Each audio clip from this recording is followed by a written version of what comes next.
नमस्ते। कहिलेकाहीँ हामीलाई लाग्छ नि हामी मान्छे चिन्नमा एकदमै पक्का छौँ, तर पछि गएर थाहा हुन्छ हामी त पुरै गलत रहेछौँ। हो, मान्छे चिन्नु भनेको एउटा कला हो जुन समय, ध्यान र अनुभवले मात्र निखार्न सकिन्छ। ल आउनुहोस्, आज हामी यही कलाको गहिराइमा डुबेर कसैको वास्तविक चरित्र कसरी बुझ्ने भन्ने बारे केही कुराहरू जान्ने प्रयास गरौँ। सुन्दा कस्तो सजिलो प्रश्न, होइन? कसैलाई चिन्न साँच्चै कति समय लाग्छ, तर यसको जवाफ त्यति सजिलो छैन। यो दिन, महिना वा वर्षले नाप्ने कुरा नै होइन। यो त उनीहरूसँग बिताएका पलहरू, उनीहरूका साना ठूला निर्णयहरू अनि खास गरी कठिन समयमा उनीहरूले देखाउने व्यवहारको एउटा समग्र मूल्याङ्कन हो। ल, अब यो यात्रा सुरु गरौँ। आज हामी के कुरा गर्छौँ त भन्दा सुरुमा मान्छे चिन्नु किन यति चुनौतीपूर्ण छ भनेर बुझ्नेछौँ। त्यसपछि हामी शब्दभन्दा कामलाई कसरी तोल्ने अनि सबैले कसरी मान्छेको वास्तविक अनुहार देखाउँछ भन्ने रहस्य खोतल्नेछौँ। र सबैभन्दा महत्त्वपूर्ण कुरा, यो ज्ञानलाई प्रयोग गरेर आफ्नो मानसिक शान्ति कसरी जोगाउने र सही मानिसहरू कसरी छान्ने भन्ने बारे पनि सिक्नेछौँ। ल, हाम्रो पहिलो खण्डमा जाउँ, मान्छे चिन्ने चुनौती। सोच्नुहोस् त, हामी कसैलाई पहिलो पटक भेट्दा के गर्छौँ? उसको हाँसो, बोल्ने तरिका, यस्तै कुराबाट एउटा धारणा बनाइहाल्छौँ नि। तर के त्यो पहिलो प्रभाव नै पुरै सत्य हो त? अक्सर होइन। मानिसहरू जटिल हुन्छन् र उनीहरूको वास्तविक स्वभाव त्यो पहिलो भेटको पर्दा पछाडि लुकेको हुन्छ। अब हामी त्यही पर्दा हटाउने कोसिस गर्नेछौँ। र यहीबाट सुरु हुन्छ हाम्रो पहिलो र सबैभन्दा महत्त्वपूर्ण नियम। शब्दको मोहमा कहिल्यै नपर्नुस्। शब्दहरू त मिठा हुन सक्छन्, आकर्षक हुन सक्छन्, तर मान्छेको साँचो परिचय उसको बोलीले होइन, उसको कामले दिन्छ। उसले के भन्छ त्यो सुन्नुहोस्, तर विश्वास चाहिँ उसले के गर्छ त्यसमाथि गर्नुहोस्। अब दोस्रो खण्डमा लागौँ, व्यवहार हेर्ने कला। यदि शब्दहरू फिल्मको ट्रेलर हुन् भने व्यवहार पुरै फिल्म हो। कसैले के भन्छ त्यसले उसको इच्छा देखाउन सक्छ, तर उसले के गर्छ त्यसले उसको चरित्र देखाउँछ। आउनुहोस्, अब हामी त्यही फिल्म हेर्ने कला सिकौँ। यहाँ एउटा उदाहरण हेरौँ न। शब्द र काम बीचको भिन्नता कति स्पष्ट छ। म सधैँ साथमा छु भन्न जति सजिलो छ, आधी आउँदा छाता ओडाउनु त्यति नै गाह्रो। असली परीक्षा शब्दमा होइन, सङ्कटको घडीमा देखिने व्यवहारमा हुन्छ। के उनीहरू साँच्चै तपाईँको आँसु पुछ्न आइपुग्छन्? यो प्रश्न आफैमा एउटा जवाफ हो। त्यसैले एउटा कुरा गाँठो पारेर राख्नुहोस्, कानले सुन्नुहोस् तर विश्वास चाहिँ आँखाले गर्नुहोस्। मानिसहरूले के भन्छन् त्यो उनीहरूको कठा हुन सक्छ, तर उनीहरूले के गर्छन् त्यो उनीहरूको सत्य हो, र हामीले खोजेको त्यही सत्य हो। अब तेस्रो खण्डमा समय र साना कुरा। मान्छेको चरित्र भनेको एकै क्लिकमा देखिने फोटो जस्तो होइन।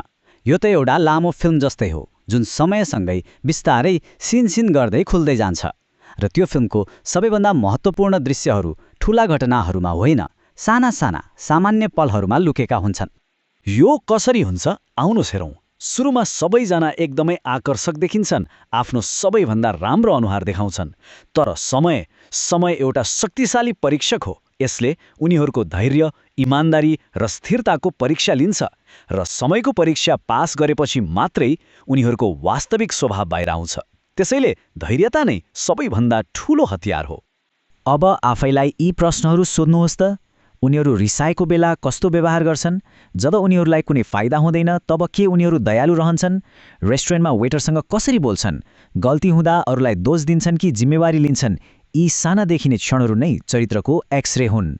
त्यसैले याद राख्नुहोस्, चरित्रको कहानी ठूला अक्षरमा होइन, साना विवरणहरूमा लेखिएको हुन्छ, र ती साना विवरणहरू नै वास्तवमा सबैभन्दा महत्त्वपूर्ण कुराहरू हुन्। चौथो खण्डमा अब हामी चरित्रको वास्तविक परीक्षण बारे कुरा गर्छौँ।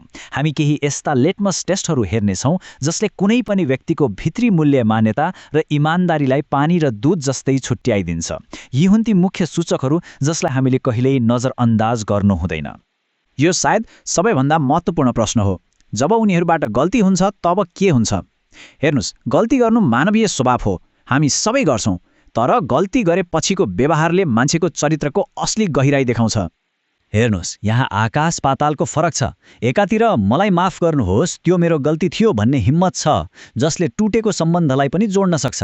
अर्कोतिर यो मेरो गल्ती होइन भन्ने बहाना छ, जसले बलियो विश्वासको जगलाई पनि हल्लाइदिन्छ। एउटाले सम्बन्ध बनाउँछ, अर्कोले भत्काउँछ। यो एउटा सरल तर एकदमै शक्तिशाली सत्य हो। जसले आफ्नो गल्ती स्वीकार गर्ने साहस राख्छ, उसले विश्वास जित्ने योग्यता राख्छ। अनि अरू पनि केही सङ्केतहरू छन् जसमा ध्यान दिनुपर्छ। जस्तै के उनीहरूले हाम्रो नाइलाई सम्मान गर्छन् वा त्यसलाई चुनौती मान्छन्? के उनीहरू हाम्रो अगाडि अरूको कुरा काट्छन्? याद राख्नुहोस्, जसले हाम्रो अगाडि अरूको कुरा काट्छ उसले अरूको अगाडि हाम्रो पनि काट्न सक्छ। यी साना प्रश्नहरूले उनीहरूको चरित्रको ठूलो चित्र बनाउँछ। ल, हामीले मान्छेको चरित्र चिन्यौँ। अब के? यो ज्ञानलाई डायरीमा लेखेर मात्र त भएन हैन र? अब सबैभन्दा महत्त्वपूर्ण प्रश्न आउँछ, यो ज्ञानलाई प्रयोग गरेर आफ्नो जीवन र आफ्नो मानसिक शान्तिलाई कसरी सुरक्षित राख्ने? ल, अब पालो आयो 5औं खण्डको, आफ्नो शान्ति जोगाउने। जब हामीलाई थाहा हुन्छ कि कोही व्यक्ति हाम्रो मानसिक शान्तिको लागि हानिकारक छ, तब के गर्ने? लडाईँ गर्नु समाधान होइन। समाधान हो बुद्धिमानीपूर्वक आफ्नो बाटो बनाउनु। आउनुहोस् केही व्यावहारिक कदमहरूबारे कुरा गरौँ। यसलाई एउटा प्र्याक्टिकल प्लान जस्तै सोच्नुहोस्। पहिलो कदम स्वस्थ दूरी बनाउने। यो उनीहरूलाई दण्ड दिन होइन, आफूलाई बचाउन हो। त्यसपछि स्पष्ट सीमाहरू बनाउनुहोस् ताकि उनीहरूले हाम्रो ऊर्जा चोर्न नपाउन्। आफ्नो व्यक्तिगत जानकारीको ढोका बन्द गर्नुहोस् र बिस्तारै सम्पर्क कम गर्दै जानुहोस्। र याद राख्नुहोस्, हाम्रो समय र ऊर्जा सीमित छ। यसलाई सही ठाउँमा लगानी गरौँ, सकारात्मक मानिसहरूमा। यो कुरा एकदमै गहिरोसँग बुझ्नु जरुरी छ। दूरी राख्नु भनेको घृणा गर्नु होइन, यो त आफ्नो मानसिक शान्तिको बगैँचामा बार लगाउनु हो। यो आक्रमणकता होइन, यो आत्मसम्मान हो। यो अरूलाई नराम्रो देखाउनु होइन, आफ्नो भलो सोच्नु हो। अनि हो, कहिलेकाहीँ यस्तो गर्दा मनमा नराम्रो लाग्न सक्छ, मैले केही गल्ती त गरिनँ भन्ने लाग्न सक्छ। तर याद राख्नुहोस्, विषाक्त वातावरणबाट बाहिर निस्कनु कमजोरीको होइन, बुद्धिमानीको सबैभन्दा ठूलो सङ्केत हो। यो भाग्नु होइन, यो आफूलाई बचाउनु हो। र अब हाम्रो अन्तिम खण्ड, बुद्धिमानी छनौट। अन्ततः हाम्रो जीवनको कथा हामीले मात्र होइन, हाम्रो सङ्गतले पनि लेख्छ। हामीले हाम्रो जीवनमा कोलाई प्रवेश दिन्छौँ, त्यसले हाम्रो सुख, शान्ति र सफलताको दिशा निर्धारण गर्छ। यो हाम्रो जीवन हो र निर्णय पनि हाम्रै हुनुपर्छ। र सबैभन्दा महत्त्वपूर्ण कुरा त यो हो कि हामीले कसैलाई बदल्न सक्दैनौँ, त्यो उनीहरूको आफ्नो यात्रा हो। तर हामी आफ्नो जीवनको ढोकाको पाले हौँ। कसलाई भित्र आउन दिने र कसलाई बाहिर राख्ने, त्यो छनौट गर्ने शक्ति हामीसँग छ। र यही शक्ति नै सबैभन्दा महत्त्वपूर्ण हो। र अन्त्यमा एउटा कुरा सधैँ याद राख्नुहोला, जीवनमा त्यस्ता मानिसहरू हुनुपर्छ जसको सङ्गतमा युद्ध होइन, शान्ति महसुस होस्, जसले सम्मान गरून् र भावनात्मक रूपमा सुरक्षित महसुस गराउन्।